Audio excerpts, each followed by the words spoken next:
Malam itu, bulan separuh menggantung muram di langit. Udara lembab, bau tanah basah menyeruak dari sawah yang baru saja diguyur hujan sore tadi. Di sebuah jalan pedesaan yang sunyi, terdengar suara berderit pelan, itu roda kayu tua yang dipaksa berputar di tanah berbatu.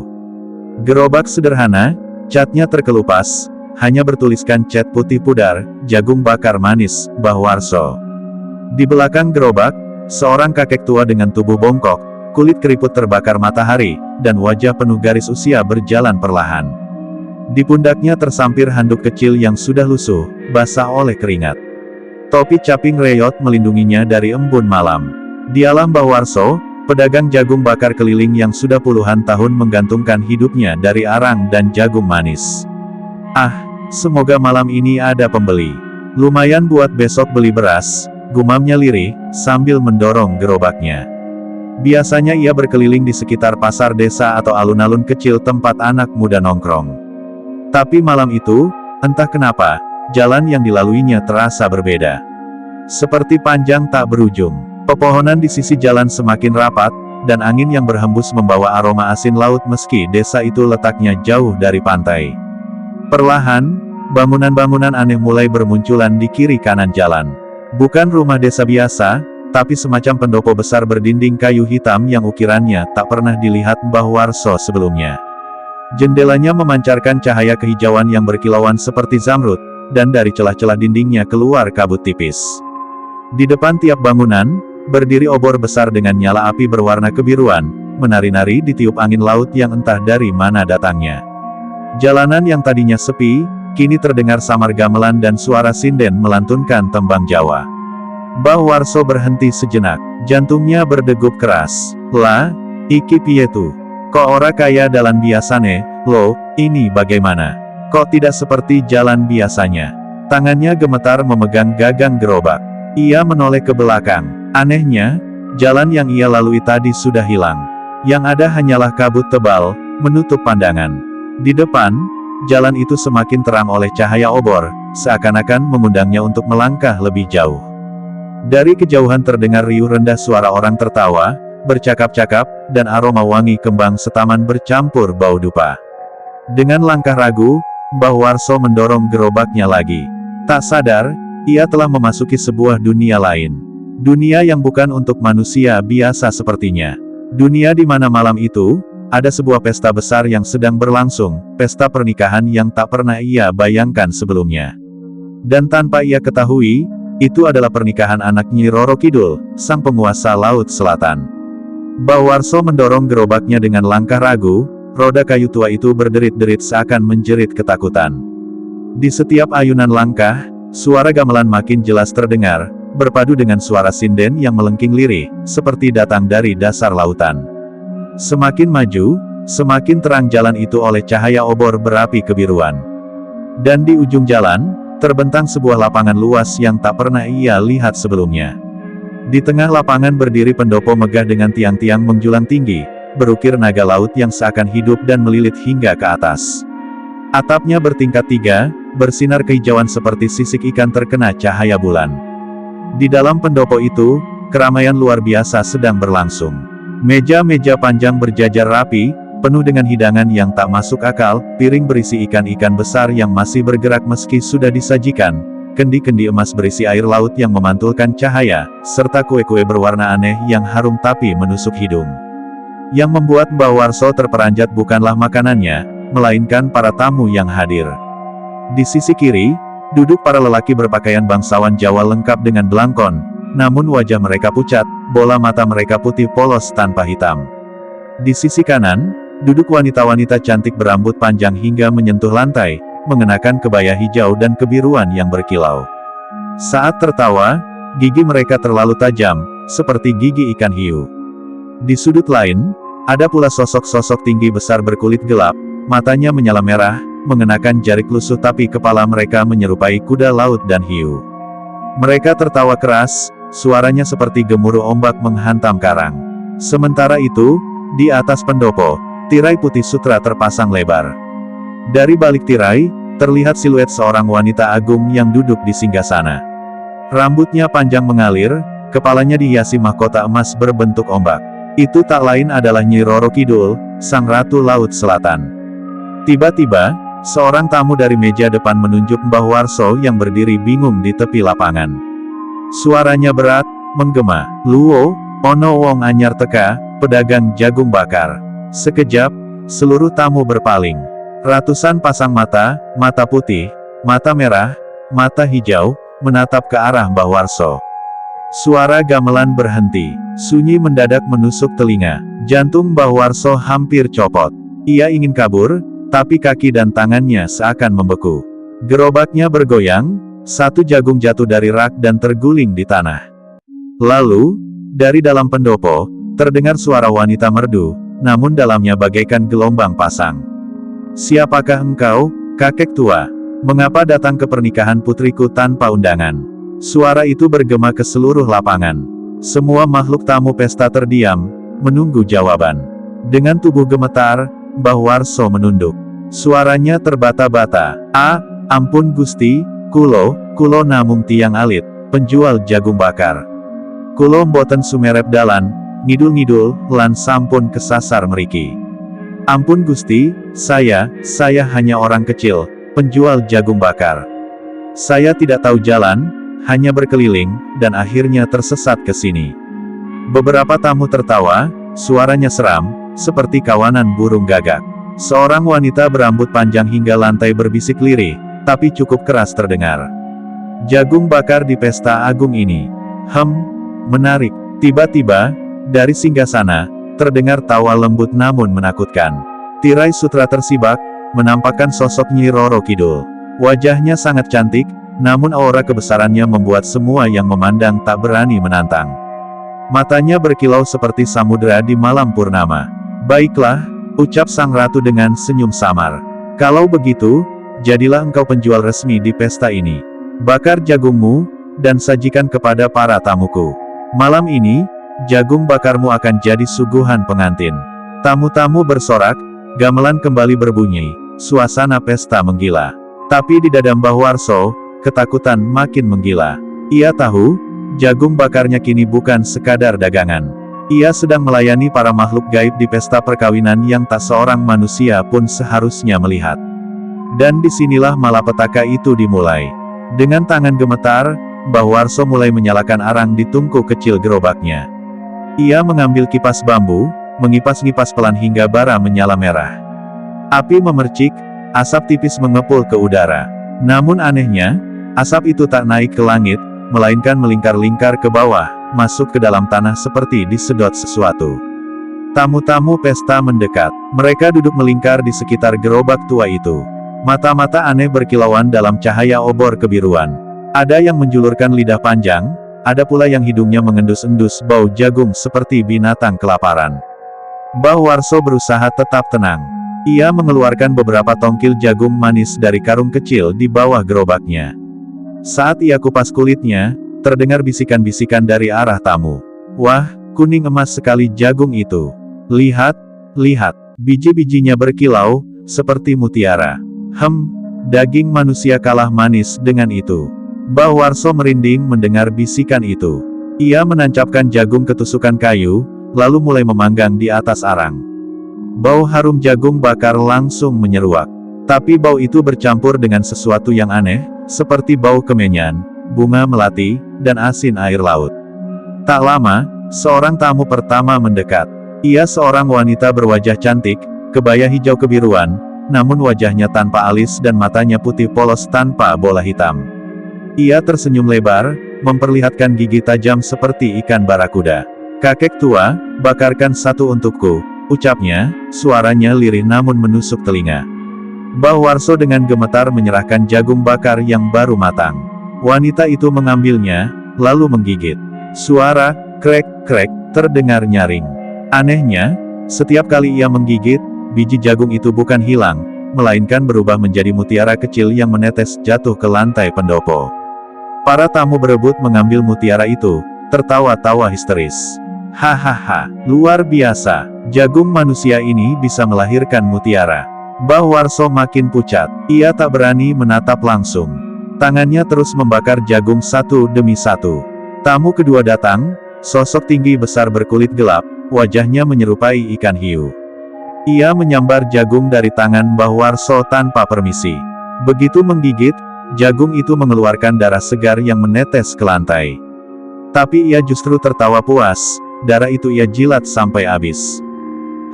Manis sekali, seperti darah perawan, serunya. Mbah Warso hampir muntah melihatnya.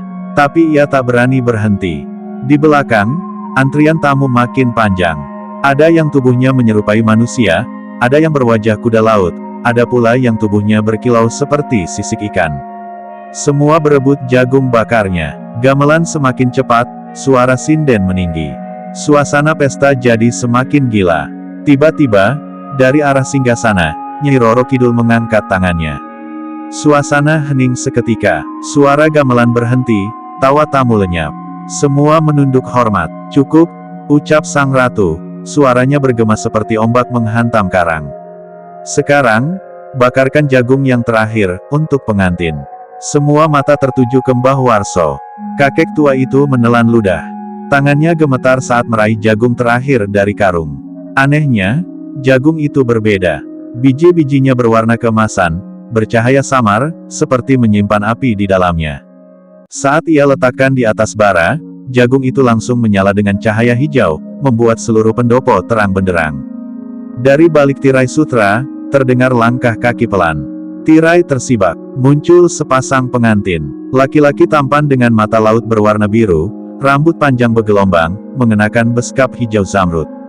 Di sampingnya, seorang gadis berparas ayu, wajahnya tenang namun matanya memantulkan cahaya samudra.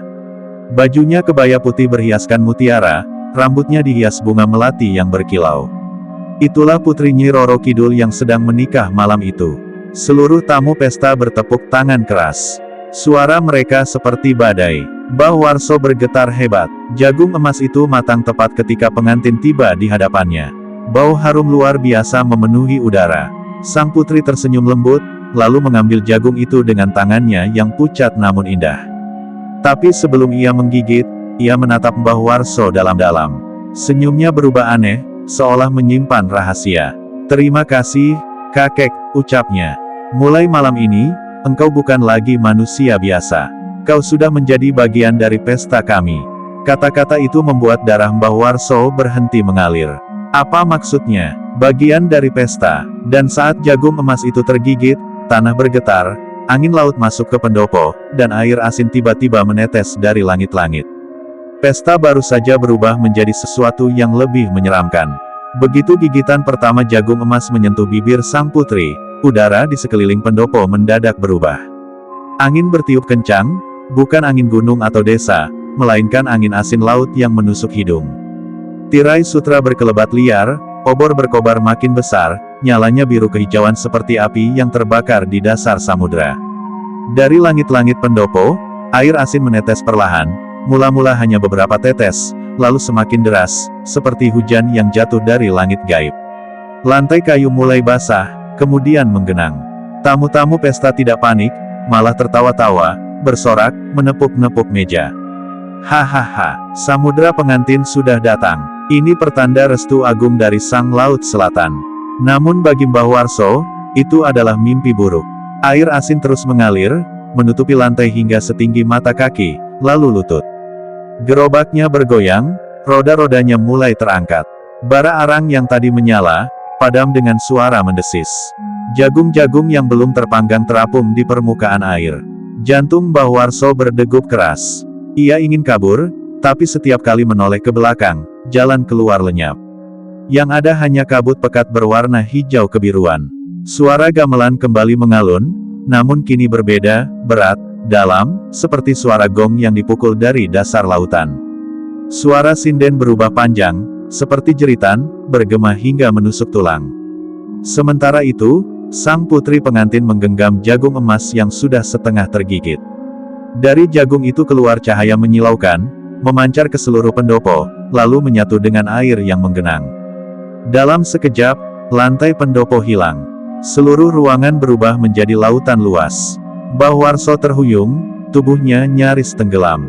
Gerobak kayu tua itu terombang-ambing di antara ombak yang tiba-tiba muncul.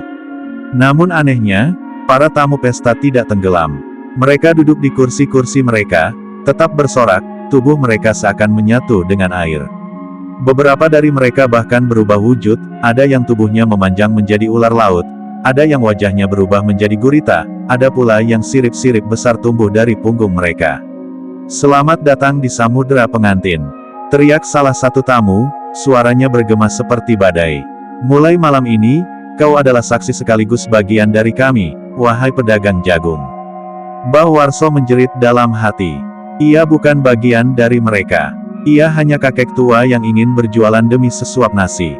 Tapi suaranya tak keluar. Tenggorokannya tercekat, seolah air asin masuk dan menahan suaranya. Di tengah samudera itu, singgasana emas muncul perlahan, terapung di atas gelombang. Di atasnya, Nyai Roro Kidul duduk anggun, mahkotanya bersinar seperti cahaya bulan yang terpantul di air.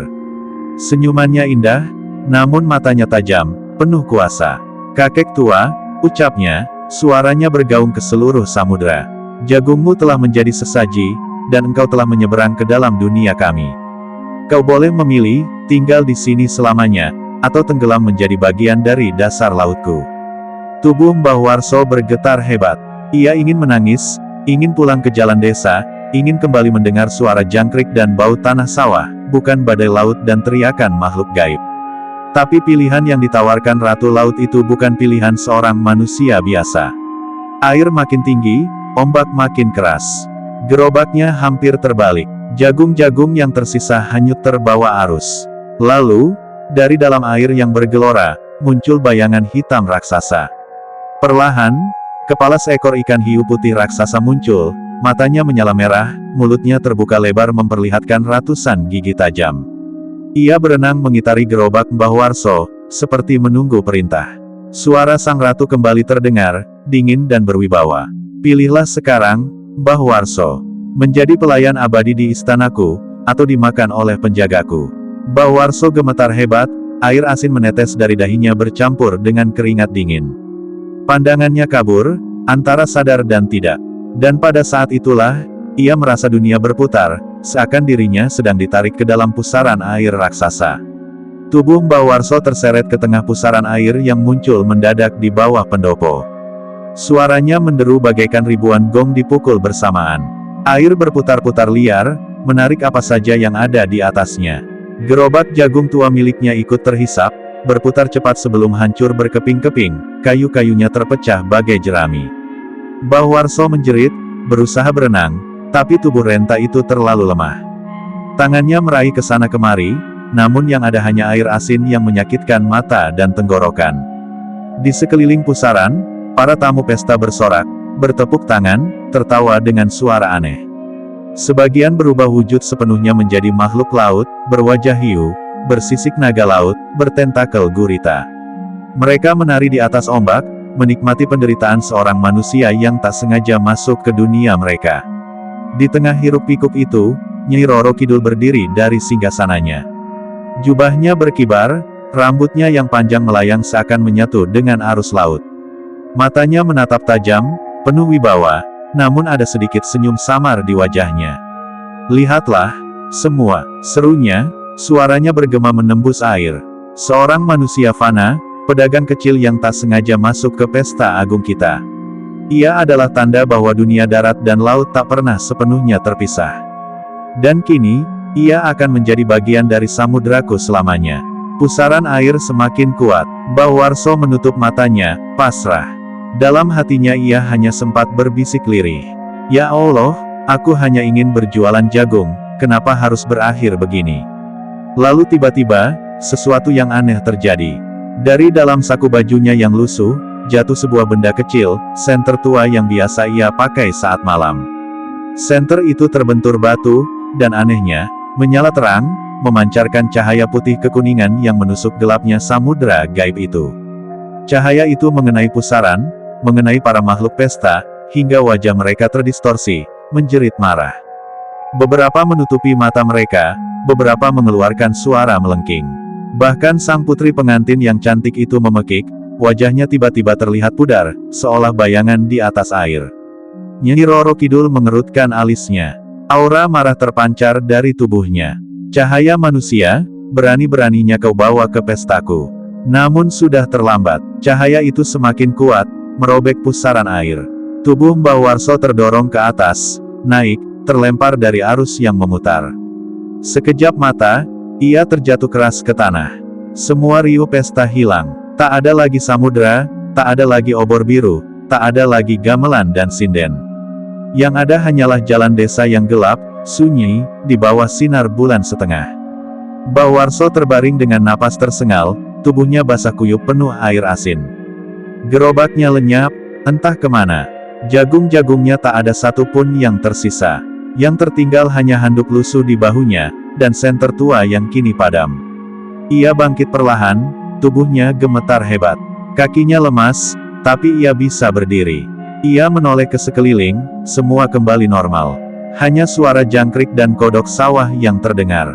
Namun, sebelum ia melangkah pergi, angin dingin berhembus pelan.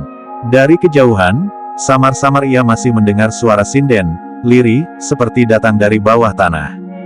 Jagung, bakar, maniwas. Mbah Warso tercekat. Ia buru-buru berlari meninggalkan jalan itu, tak peduli kemana kakinya membawa. Dan sejak malam itu, Mbah Warso tak pernah lagi berjualan jagung bakar di malam hari. Ia hanya duduk di rumah, memandang laut yang jauh di selatan, tubuhnya merinding setiap kali teringat. Karena ia tahu, ia pernah diundang, atau lebih tepatnya, tersesat ke pesta pernikahan anak sang penguasa Laut Selatan. Pesta yang tak boleh dihadiri manusia. Dan ia sadar, sampai kapanpun, sisa hidupnya akan dihantui oleh bayangan malam itu. Tanda hubung, tanda hubung, tanda hubung. Tamat.